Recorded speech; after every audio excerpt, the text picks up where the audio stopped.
The Conflux Rivista presents TCR Youth Fest 2021, and for this panel, we have invited the super gorgeous Ms. Supreet Bedi. She wears many hats, and as an anchor, she has always put everyone in a spot. But today, it's her turn to be on the hot seat. Greetings, ladies and gentlemen. I am Esha Saxena, founder and director of the Conflux Rivista, and on behalf of my whole team, I welcome you all to this exclusive conversation with Ms. Supreet Bedi.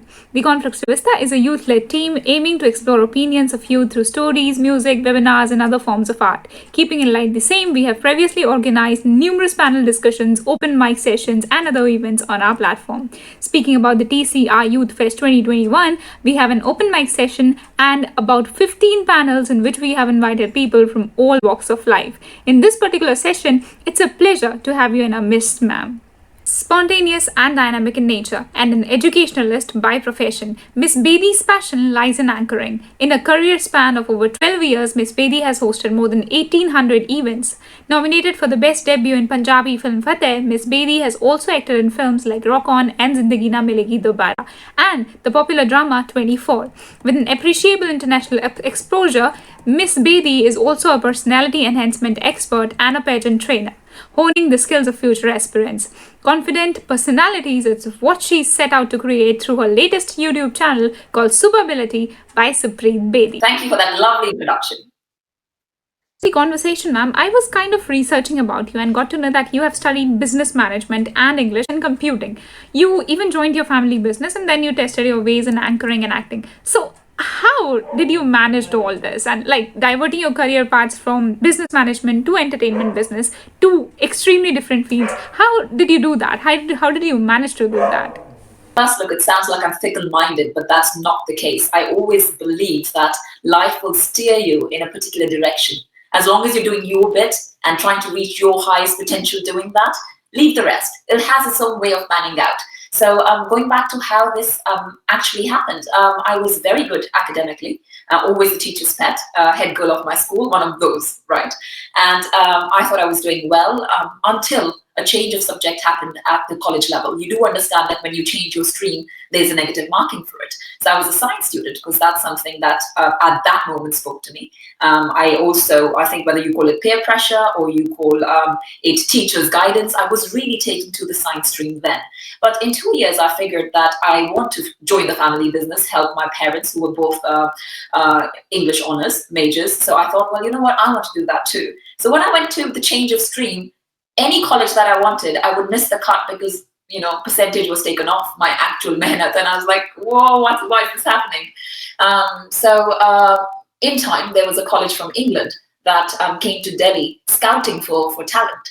And that's when I went for an interview with them. And it was strange that I along with another person, were the only people taken at that time from Delhi to represent India. And that's how I got to England. And once I was here, I think I was here for 8 years because I realized that I love it so much.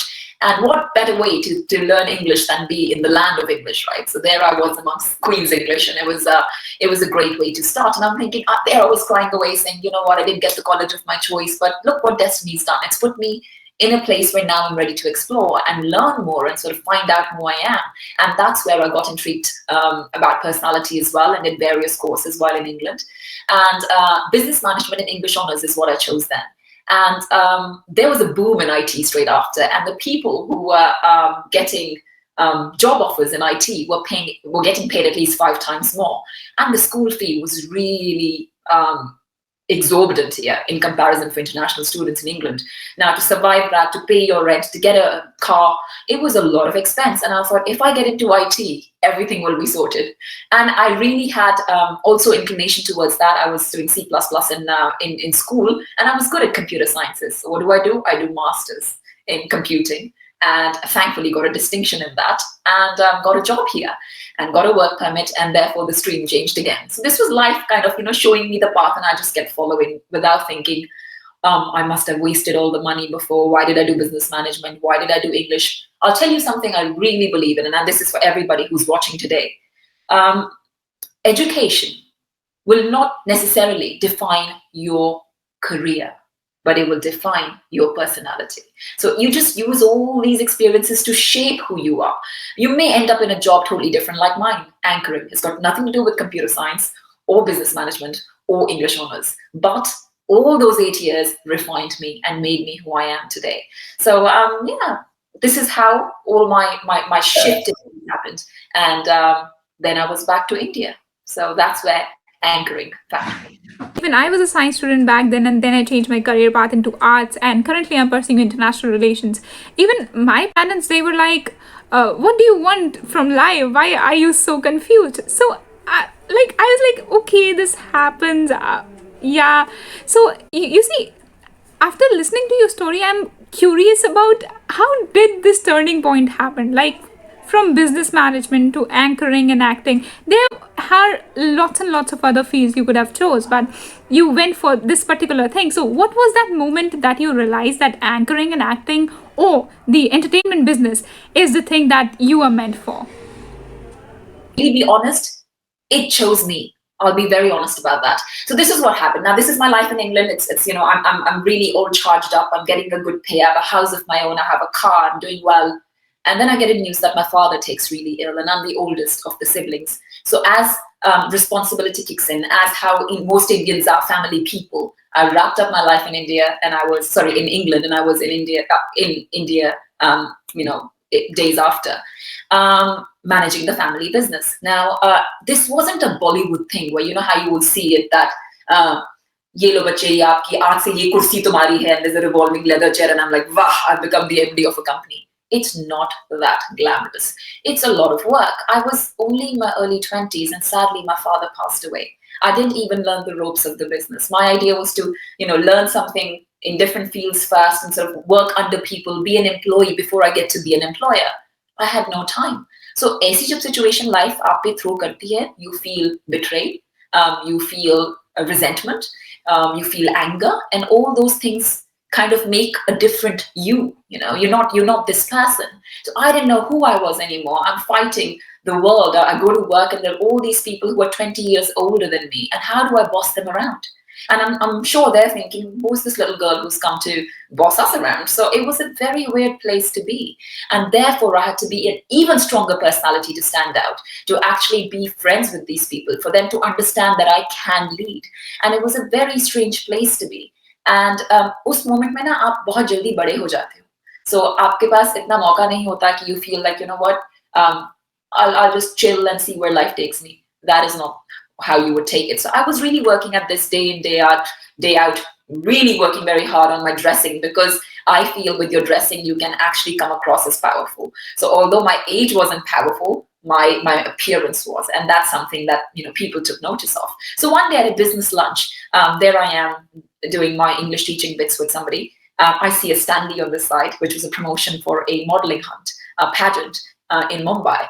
And I just looked up, and that 1 second, I don't know what spoke to me. I actually went and registered myself as the MD of this company. I don't know what I was doing, but something spoke to me, and I went and registered. Rounds happened, auditions happened. I got selected. Now I'm in Mumbai. So while I'm doing these modeling bits there, I was a bit uncomfortable, and I figured modeling is really not for me. I'm not body beautiful. I feel I'm more talk beautiful, and I want my personality to shine out. I'm not sure this is the right step I took. Then I would even feel that, why did I do this? What would my father think of me now? Am I standing him proud? Why did I do this? Punjabi families are very conservative. Now I've come and taken this bold step in Mumbai, and it's not making sense to me. And I would go around, and this is how I would clear my mind. I would go around and ask my fellow contestants, "Aapko kaisa lag raha hai? आप यहाँ तक पहुंचे, आगे जाओगे कि नहीं? Excitement हो रही है कि नहीं?" So the people who were shooting this, they came around and said, "You know what, Supreet, that time pass that you're doing is actually a job." I said, "What?" And they said, "It's called anchoring." And this is many years ago when anchoring wasn't that popular. So I was like, oh, so I'm anchoring? And they said, "Yes, you are. And you are quite good at giving bites to camera. So we suggest you look at this as your career." And they referred me to Zoom TV, who was looking for a new face. And I auditioned for them. And next thing you know, I was giving the first angling of my life in Malaysia for an international travel show. It doesn't get better than that. But there was obviously, the commitment to keep with the company as well. So I would do 15 days in Bombay and 15 days back in Delhi doing my corporate job and helping the family business. And I did that religiously for 6 years, 15 days each city, and made sure that I balanced my anchoring and my corporate life equally. So yeah, that's how I got into anchoring, and I loved it. I loved talking, and I never wanted to look back. And it's been 12 years now. Indeed, ma'am, and we are literally blessed that you are an anchor, because you are an inspiration to many. You are an inspiration to me as well. So, diverting this conversation a little bit, so you are also an actress. So there is a lot of stuff that goes into being an actress, which is away from the screen. So what to see, what you perform, your character, your role is different, and there's a whole lot of stuff that happens aside of that. In this space, how has competition really figured? If I ask you, Esha, what field doesn't have competition? I mean, you ladies are doing fabulous. You and Paki doing this Conflux Rivista, starting something new. Don't you have competition out there in the market? How are you struggling every day? So I just feel that competition is something that we have taken as a garb, and it's really it's more of something we can hide behind. So if I look at it from a director point of view, if I'm the director of a film, there's a particular look I want, no matter how great I am. Okay, there's a particular look I want. So now Supreet has come in and given an audition. Supreet thinks she did fabulously, but the role went to someone else. So what do? Do I just cry away and think, you know what, usko kaam mil gaya? What is that? That is just nothing really. You call it jealousy, you call it, underachievement, you call it, all those emotions are my emotions. It's not the director's emotion or that girl's emotion. So end of the day, I have come to terms with the fact that you will be very wrong to think that you're the only talented person in the room. No. Many there to outshine you, and everybody has fabulous abilities. All you need to do is concentrate on yours and just be best at what you do. And then life will do what it does, steer you again. So yeah, I don't fear competition. In fact, I think I enjoy it because it fuels me. If I'm getting complacent and I see all my fellow anchors doing whatever they're doing, I'm like, no, get up, you got to do it too. So it actually, it gives me that kind of fire. So I've never really shied away from competition. I say, bring it on. So, ma'am, you look real beautiful today, literally gorgeous and fit as always. So, as we can see on your YouTube channel as well, that is SUPAbility by Supreet Bedi, you are really fit. So, tell me, how do you achieve your work, or at least balance your work with the fitness goals? And as you are a mother of two, it is really difficult for women out there to be, this fit. So, how do you really achieve this? That fitness is a mirage. Totally. The more you reach your goal, you're like, I'm almost there. It's taken away. Have you seen Ice Age? In that, when as soon as the nut is achieved, the nut goes away. You're like, oh no, that's fitness really. It's a very hard game, and I have to say it's a journey. And it's a journey that's endless, and the destination is never achieved, simply because you will reach your goal, and then a month after, you will do that again, and you'll be like, oh my God, what do I do now? So it's a constant struggle. And I have made it a point now to understand that if I'm in the business of people, I'm in the business of appearance. Whether it's entertainment, whether it's personality training, and that makes it harder for me. Not only entertainment, but I'm a personality trainer. So if I don't look good and I can't convince people of how personality can really impact, then I'm a phony. So I've got to make sure that I first try everything before I turn around and say, you should do this. It doesn't make sense. I've got to be the proof of the pudding. So I made sure that when I had my baby, just giving the recent example, which was 9 months ago, 4 months after delivery, I was back to pre-wedding weight. And that was my biggest achievement in terms of fitness. It's hard, and every new mother would agree with that. You don't. That's the last thing you want to do is get up and let's work out. You've got a crying baby, your muscles are aching, your body just doesn't feel like, glamorous is the last thing you feel. And then you get up and you say, I'm going to lose all of this. It's hard work. That dedication is something else. But I've done it. And I always believe that if one can do it, so can another. And now, of course, everyone's circumstances are different. You may have, something else that may or may not work for you. But I'm talking about my experience here, that I had to do this for myself, because otherwise you will be lost, and you will be lost in excuses. Now you will say, oh, it's just been 2 months to my delivery. Oh no, it's just been 5 months to my delivery. Oh, it's only been a year. So what? It's only 2 years. I have lost myself. I've lost my career. People have forgotten me, and that's it. And then what happens? I get into the whole mental rut. So I'd rather not do that. I don't want to ever, I want motherhood to be an extension of who I am, not a replacement. And that's something that's a promise to myself. So therefore, I get up and I do this, I try and balance it. And it's a very easy thing to do if you think about it. It's pretty much eating right. Okay, and that's 75% of the job done.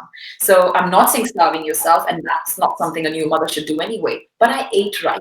And at the same time, I only did 20 minutes of workout every day since my delivery to now. So even now, I've got no time. I'll put one kid in the jump room, and I've put so many stories of that also. I put the kid in there, I put the other one having breakfast, and I'll be doing squats on the side. So, I mean, 20 minutes is all I do every day to keep fit. And that is a promise to self again, saying, if I can't even do this, it's like making my bed. It's a small thing. Get up and do it. So that keeps me going for the entire day. That's it, really. Balance.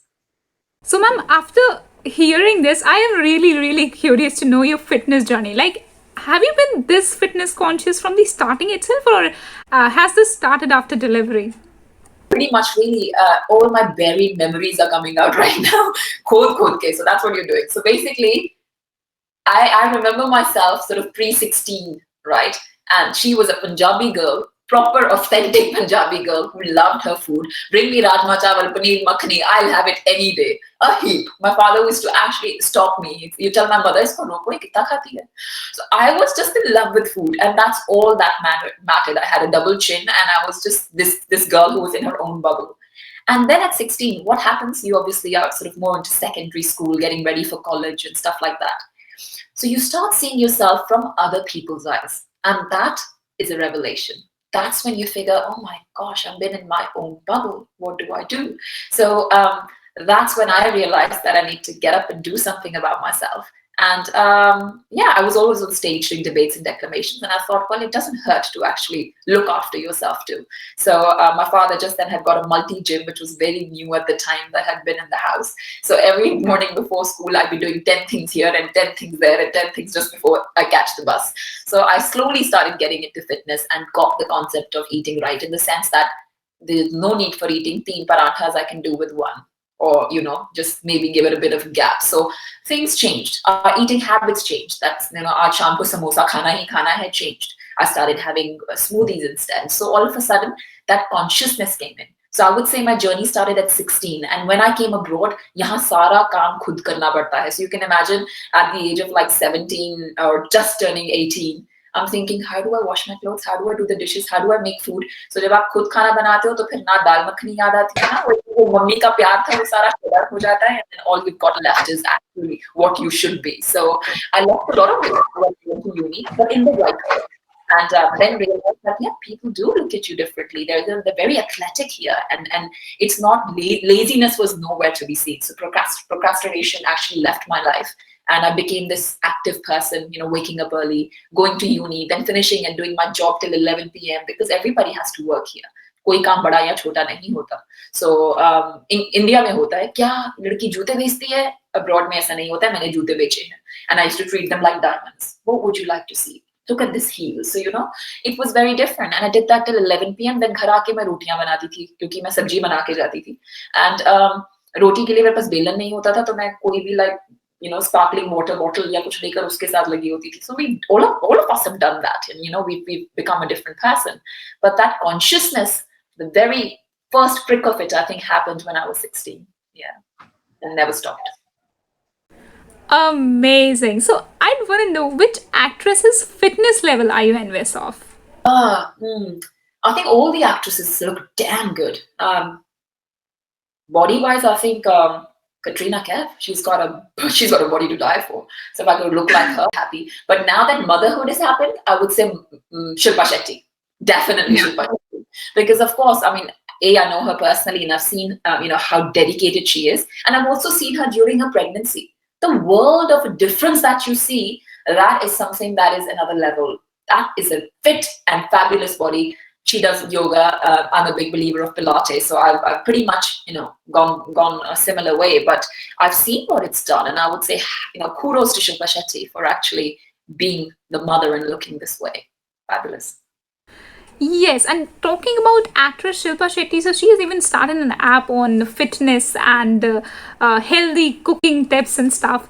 So even my mom tried it, and it's really difficult.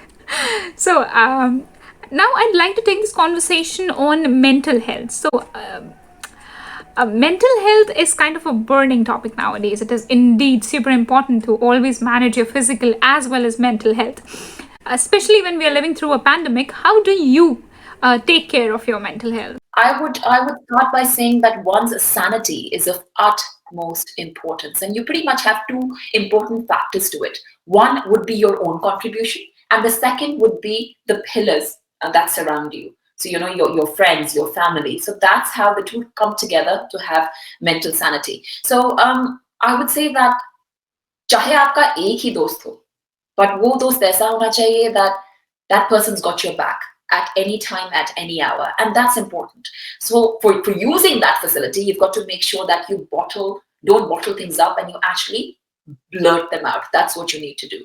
So that is one habit that I've always had.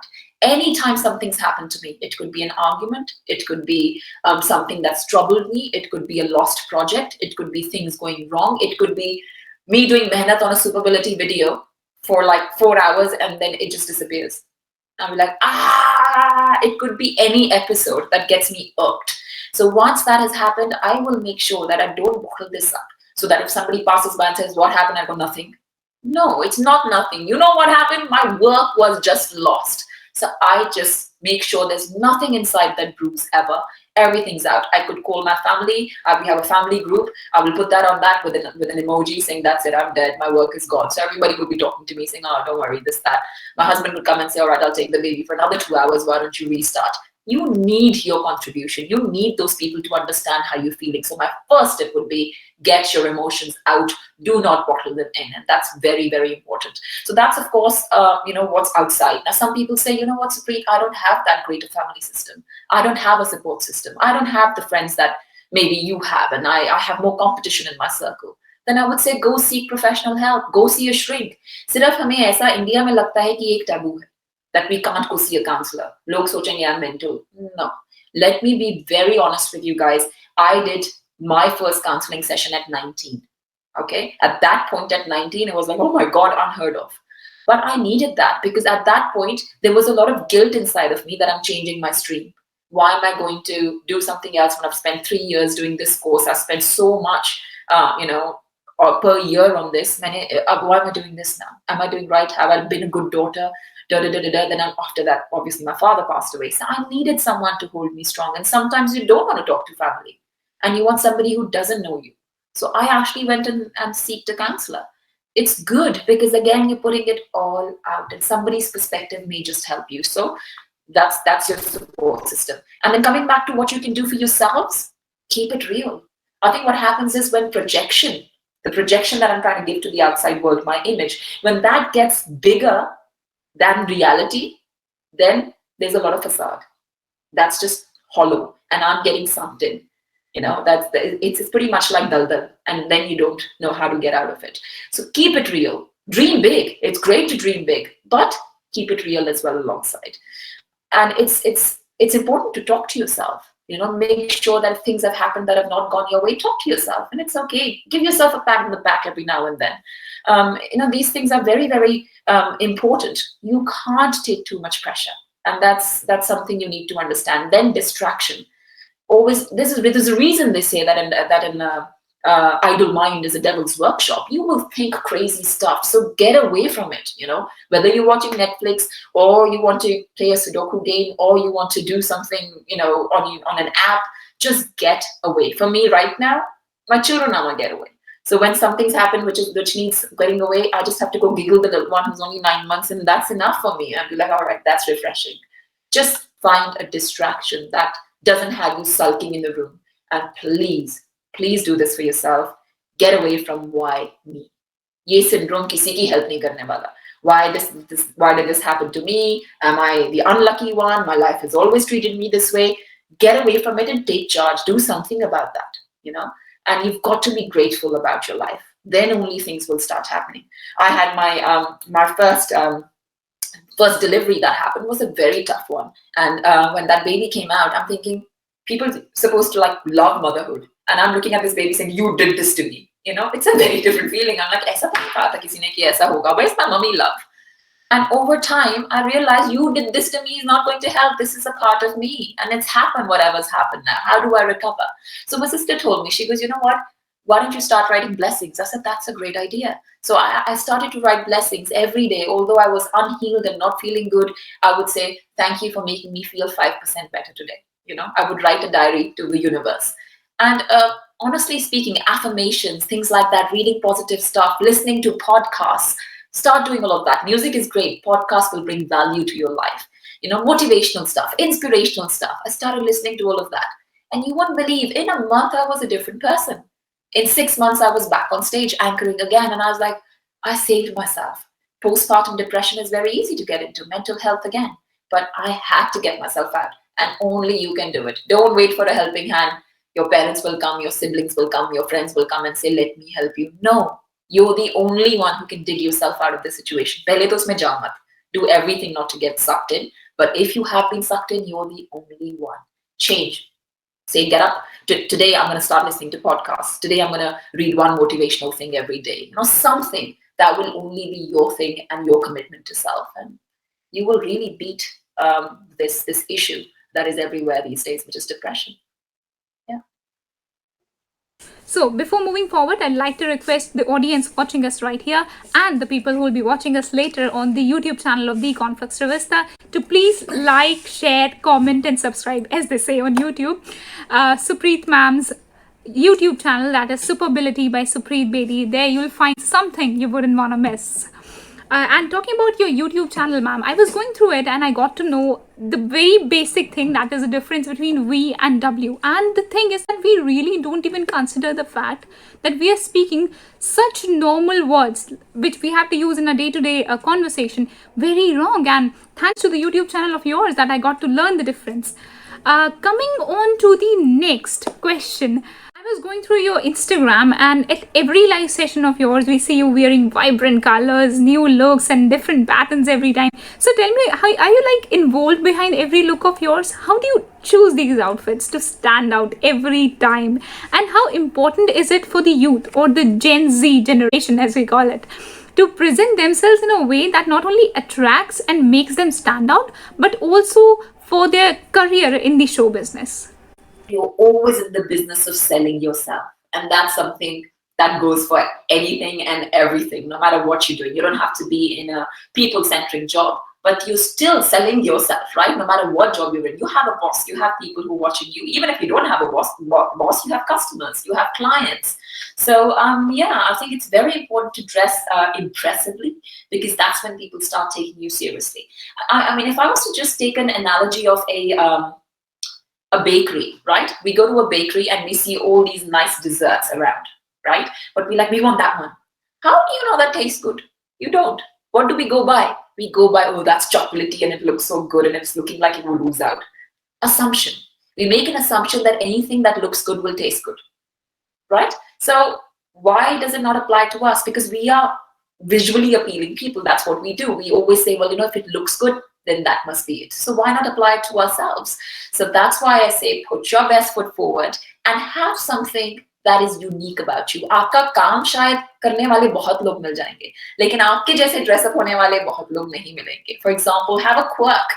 It's okay to have a quirk. My quirk is neck pieces. I always try and wear a neck piece that is my thing, and it has been my thing from when I was little. My family used to laugh at me. They said, जब ये बाल धोकर अपने ऐसे towel में headgear में होते हैं बाल, लेकिन neck बाकी चीजें बाद में हो, but neck piece पहले आएगा neck piece. And I was like, well, it's funny that you guys used to say that, and now it's become my style statement. And it is something that I can define myself by. Now, how did I get into something like this? I think that would be the case of having an eye for something like that, and also the very fact that I've studied fashion from Paris Fashion Institute. So that's one thing that academically also speaks to me. And I had a store in Bandra for a couple of years. So I used to, and that's when I was doing Zoom TV as well. So मैं basically अपने store से ही कपड़े पहनती थी. So my stylist would go to my store and pick my stuff, and I would come back and also promote it, saying, this is from Fashion Cocktail. So that's what I did. So I have this eye for it, of picking the right things and combining them that way, which I feel is right. It may not be right for you, but never be shy of putting your personality out there and see how you can be unique. I mean, what is personality? It's a person's individuality, right? It's your uniqueness. So what makes you unique? How can you get out there and say, you know what, Esha, you have something in you, right? I mean, these days, of course, all we see is this. So I don't know how that would seriously when you step up your game, and you can always step up your game and look presentable by, of course, dressing well. And that's a big communication part of body language, which is a big way of saying, hi, I take you seriously. It's time for you to take me seriously too. So that's where I think everything begins. Communication starts there. So I will always say, dress crisp and be ready for what life has to throw at you. Yeah, smartly, of course. Ms.Bedi, people don't really like every look of ours, every picture of ours, and sometimes our views on a particular topic. And we're often trolled for what we wear, what we speak, and there are like so many other kinds of criticism. Being super active on social media is kind of tough, and so I want to know, how do you handle all that? Because I see you're real active on social media, having live chats, and you even take out time from your busy schedule to connect with your followers. So how do you handle all this? I handle it very tastefully and gracefully. I think that concept of Atithi Devo Bhav, I've taken it to virtual address as well, because these days that's our home, that's our address. People come in. अब आपके घर कोई आया, आप उसकी बेइज्जती तो नहीं करोगे ना? So आप obviously, अगर आपको कुछ नहीं पसंद, someone's trolling you, someone saying things, you just have to reason. Like for me, I reason, I don't argue. And even if it's something that I don't agree with, I always reply. And that's one thing that people who are connected with me know this. I always reply to all my comments and make sure that, any DMs as well. I make sure that I connect with people who spent time to connect with me. So that's my thing for sure. उसमें कई चीजें अच्छी होती हैं, कई चीजें अच्छी नहीं होती हैं, और जो चीजें अच्छी नहीं होती हैं, I don't just say block, delete. No, I reason. I say, you know what? I want to understand, why would you say a statement like that? And that's something that actually gets to a point where I don't need to block that person, and the person is still following me but behaving this time. I would put it like, if suppose you were a chef at your own restaurant and people from everywhere are coming to eat at your restaurant, and then you have somebody who say, call the chef, I don't like this dish.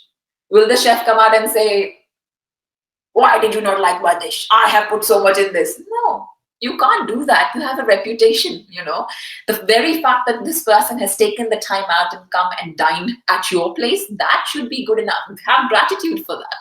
So I leave it at that, and then I reason. Say, kya aapko us dish mein acha nahi laga? All right, so mirchi aapke liye zyada ho gayi. I'll keep that in mind next time. But hey, this is my style.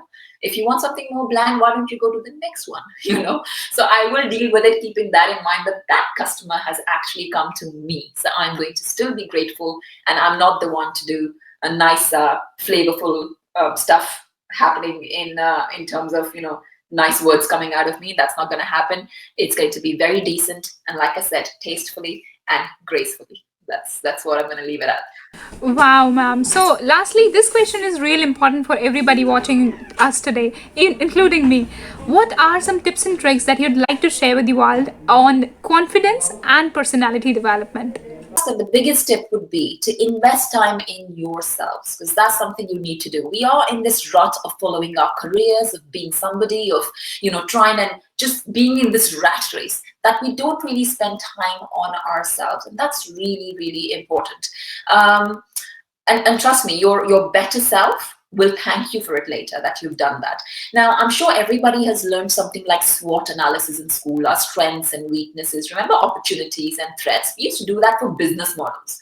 But can't we apply that to ourselves? I say it's very important to know your strengths and your weaknesses, so that you can actually highlight your strengths and hide your weaknesses, or combat them in a manner that the other person doesn't see them. And that will only happen when first you're aware of it. For example, coming to the BMW. From my channel itself, like the one that you were talking about, I am pretty sure that 90% of India doesn't know how to pronounce BMW. It's a basic thing. So it's very important. Now, if you're saying victory or you're saying water, you're in that 90%. So you need to make that investment in yourself and saying, oops, I've been saying that wrong all my life. I need to rectify that. I learned the hard way when I came to England. I thought, you know what, everything is great. I'm an English student. I used to get 93, 94 in English. Mujhe sab aata hai. My parents run an English teaching institute. Mujhe sab aata hai. When I came here, I was laughed at. And I was like, agar ye mujh pe has rahe hain, to baaki ka kya karenge? And I was so shocked. I was like, why? What did I do wrong? It's because the Indian pronunciation doesn't match the global pronunciation.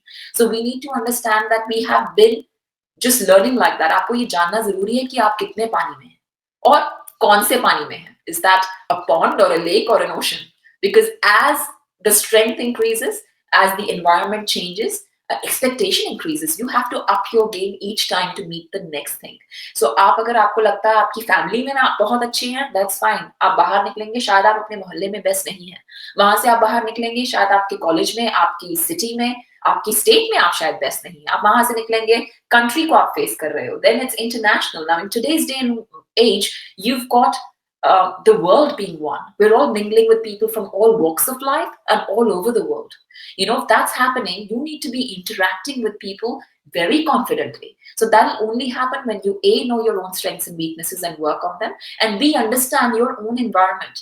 That maybe I'm doing this wrong because my own environment is doing this as well. So I need to step up and start practicing with somebody. Now, there's a student of mine who was actually learning French. She was already learning communication from me, but she was learning French on the side. So she made sure that she actually talks to somebody in France twice a week, just to make sure that her dialect is okay, so that she's sounding right. Because learning French in India is going to be very different in, you know, actually using it. I've stayed in Paris for a month and I know that it's very different. So you need to understand that aapki vision kya hai, and then rise up and do that. You know, something like table etiquette, power dressing, corporate etiquette, your P's and Q's, thank yous, and, you know, please. It's very important. हमें नहीं सिखाया जाता है. Please and thank you. मैंने खुद ऐसा किया है. I've come here and I said, could you pass me that? And someone said, oh, does it hurt to say please? And I was like, but could is like what? Can का pleasant form could ही तो होता है. तो मैंने politely could बोला ना. But they said, no please, no thank you. That's very rude of you. And Supreet Bedi being rude, I died. I was like, what did I do wrong?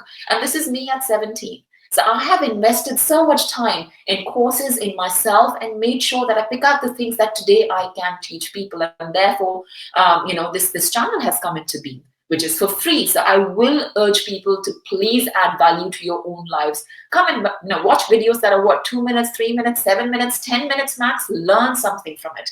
And, you know, you will thank yourself later for investing that time in yourself. You're not investing money, you're investing time. Just do it. It's for your own good. Something so simple as learning new vocabulary every now and then. Enhance your vocabulary. So I know that the only word that comes to our mind when we say something that's great, we'll say amazing. I got a job. Amazing. How am I looking? Amazing. Amazing से ऊपर हमें word ही नहीं आता क्या? Ask yourself right now, what is another word I can use for amazing? Maybe you can say awe-inspiring. Maybe you can say staggering. You know, something that is a bit different. और कुछ नहीं तो you know, go with the basics. But end of the day, it could be breathtaking for what it is, but it's not amazing. So get yourself in the habit of saying, "Aaj maine ye word nahi bolna. What else can I say?" So that's what I work with people on. Just enhance yourself. That's all I keep saying. Just come up and reach out for a better version that's your highest potential. So again, SUPAbility by Supreet Bedi is my aim for doing just that. We are receiving a question: what matters the most, an individual's good English or his or her knowledge? So I believe the question says, is knowledge more important or a person's ability to speak good English? You may think this is an incorrect answer, but I think the ability to express is actually more important than knowledge. You know why? Because there will be times when you don't have enough knowledge. There's so much going on in the world, right? There will be times you will miss out on something or the other. There are so many fields that we don't know of. If suppose I know of my field well, and somebody says something, talks about torque, and that's a physics thing, and I don't know about it, I'll always be stumped on knowledge. That's something, that's the way of life. I will never be ready. Ki mujhe sab aata hai. Knowledge will always be questioned.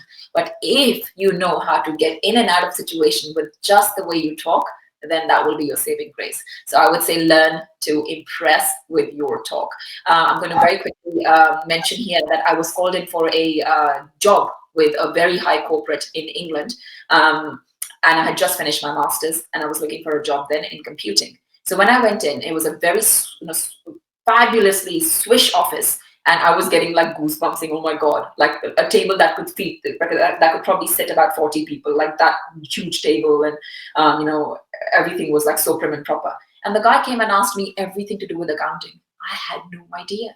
So if this is what you would give at this much percentage in over 5 years, what will this become? I'm just looking at him like that. And I was like, why am I even sitting here? It's got nothing to do with what I do. And it was only because of the way I handled that situation, firstly with a huge smile and admitting it, saying, I don't think this is my cup of tea, and this has been a miscommunication because whatever. And this was a very senior person giving me their time. And I'm happy to say that I'm still in touch with that person. I was never their employee, but something happened there for us to click and him to know that she may not work for me, but at the same time, she's probably somebody I want to keep in my circle. So you never know. Just go out there, impress with the way you are. That's it. Thank you so much, ma'am. It was indeed an extremely interesting conversation we had today. So let's have a fun conversation as well. So I'll be asking you 5 questions, and those will be rapid fire, so you have to answer as soon as possible. The first question says, what's the best compliment you have ever received? Santoor mummy. What is something that you can't do?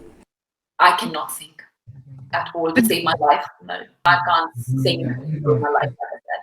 My husband does me once for my kids, and I think I'm doing such a good job and lost in the moment. But my husband says, shh. How rude. So yeah, no singing. What is your favorite holiday? Oh, I think definitely being in Europe. I love being here. So this is really my holiday time here. England is great. Vienna is another place I like, but Paris will always be close to my heart. I love going to Paris. Just eating crepes. Sorry, I'm going back to food, but eating crepes by the Eiffel Tower. That for me is pure love. Even if you're by yourself, pure love. What is your favorite dessert? Dessert. I have loads actually. I would say anything with salted caramel actually. I love salted caramel and salty flavor together. That's something that I like. Even if it's salted caramel ice cream, I can do with that. Yeah. What are you most enchanted by? I think the mysteries of universe, they'll always enchant me. How things happen, why things happen. Just day before I said something like, I think I want to get into podcasting, right? And I just happened to say that because I've never really done that before. And I was just having a general chat. And half an hour later, I got a message from a friend saying, hey, podcast kare ek. I was like, what? You know, when things like that happen, I am enchanted. I'm like, how does life work? Who's listening to things? You know, it's very strange the way life unfolds, and I'll always be grateful for that and for my life to bring me to the right people. Even if it's something like this, how I met you, how Esha you contacted me, everything. It just is. It's really bewildering. I will never understand. It's anything but amazing. Like I said, think of other words. Thank you, ma'am. It was indeed a pleasure for me to have this conversation with you today. I enjoyed it a lot, and I hope that the feeling is neutral. Mutual feeling, for sure. You've been great. You've been doing my job today, which I know is very tough. So you've done a great, fabulous job. Thank you for bringing us a platform like that.